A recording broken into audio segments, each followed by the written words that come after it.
Olá pessoal, hoje nós vamos falar sobre os tipos de vinhos e como eles são feitos. Para começar, eu vou falar sobre o branco. Por quê? Todos os outros processos é praticamente igual ao do branco. O que vai diferenciar é muito pouca coisa, que vai determinar qual o tipo de vinho que tem pela frente. Já no vinho branco, como que funciona? As uvas são colhidas, depois separam-se todos os galhos e as impurezas. Ele vai para uma prensa. A prensa literalmente aperta aquela uva, tirando aquele mosto, o suco da uva, separando da casca e da semente. Ele vai para um tanque de aço inox, onde é feita a inoculação com a levedura, igual um fermento de pão. Essa levedura vai comer aquele açúcar que tem na uva e vai transformar em gás carbônico e álcool.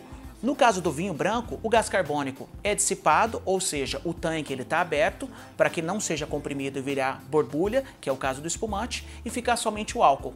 Dependendo de cada enólogo, de como que ele quer fazer aquele tipo de vinho, ele vai deixar um certo tempo dentro do tanque fermentando.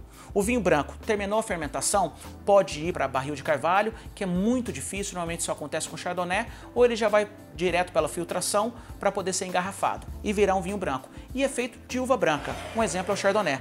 Já o vinho rosé, o processo é igual ao do branco, só que pode ser feito de duas maneiras. Uma, fermenta-se uma uva branca e fermenta-se uma uva tinta. Depois do processo pronto, faz a assemblagem, a mistura das duas uvas. E aí o enólogo vai determinar qual a quantidade que ele quer exata de vinho branco e de vinho tinto, para poder chegar inclusive na coloração. O outro e mais tradicional é quando ele pega uva tinta, faz o processo de fermentação, só que durante a maceração, que é o contato que tem da casca com a uva, ele deixa muito pouco tempo, questão de minutos ou então de 1 hora. Esse vai estar extraindo essa cor até a cor que ela quer. Esse exemplo aqui, ele tem uma cor bastante intensa, é um rosado bastante intenso, então provavelmente ele teve um contato com a casca tinta por mais tempo.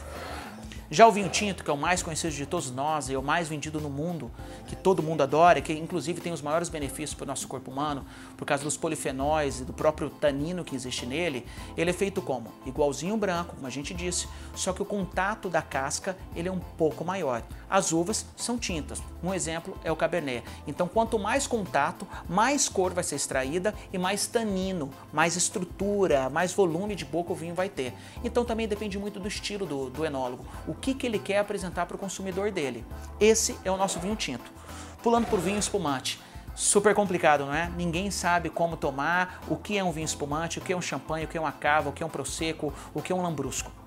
Vinho espumante é um vinho gaseificado, porém esse gás ele é feito naturalmente, é um processo que acontece, ele é fermentado igualzinho o vinho branco, depois ele acontece uma segunda fermentação. Nessa segunda fermentação, o gás carbônico, ao invés de dissipar e ir embora para o ambiente, ele é comprimido dentro de um tanque de aço inox ou dentro da própria garrafa, que é o método champenoise feito lá em Champagne, na França. Os outros espumantes são feitos dentro do tanque de aço inox. Esse processo acelera bastante, é mais rápido, mais fácil e também mais barato. É por isso que os espumantes são normalmente mais baratos que o método champenoise, que é feito lá na França. Então o gás fica todo comprimido aqui dentro, depois ele enjaula a garrafa e vende ela. Nosso penúltimo exemplo de vinho é um vinho licoroso que a gente chama, ou colheita tardia. Você vai ver em muitos rótulos chamado de late harvest, que é a tradução de colheita tardia. O próprio nome diz. Por que colheita tardia? Porque ele demora para poder colher as uvas das parreiras. Então a uva passa por um processo de pacificação. Então ela vira literalmente como se fosse uma uva passa, aquelas branquinhas. Depois que ela virou aquela uva passa, a concentração de açúcar dela é muito grande. Com a concentração de açúcar muito grande, o que vai acontecer? Vai sobrar um residual de açúcar um pouco maior no vinho e o grau de álcool também é maior. Quanto mais açúcar, a levedura vai comer aquele açúcar, quanto mais tiver, mais o nível de álcool. Depois, o processo é igualzinho ao vinho branco, só que ele passa por esse processo. Por último, o vinho do Porto. Muita gente vem, e a gente vê isso muito, pedindo vinho do Porto, inclusive em restaurantes, ou comprando, ou achando que ele como se é um vinho que literalmente veio do Porto, de Portugal. Não é isso. O que difere o vinho do Porto é o processo que ele é feito. Ele vem da região do Douro, em Portugal. Só que o que acontece? A fermentação é interrompida num processo que vai deixar ele com um nível de açúcar um pouco maior do que os outros. Depois é inserido um licor de expedição, uma aguardente vínica, como se fosse uma cachaça de vinho mesmo. Essa aguardente vínica vai fazer o quê? Vai elevar o nível de álcool no vinho. Como ele já foi cortada a fermentação pela metade, o açúcar já é elevado, só que o álcool não. Com a aguardente vínica, o álcool eleva e o açúcar também fica elevado. E formando o quê? O vinho do Porto. Depois ele tem várias categorias que a gente vai falar nos próximos episódios. Bom, eu espero que vocês tenham gostado.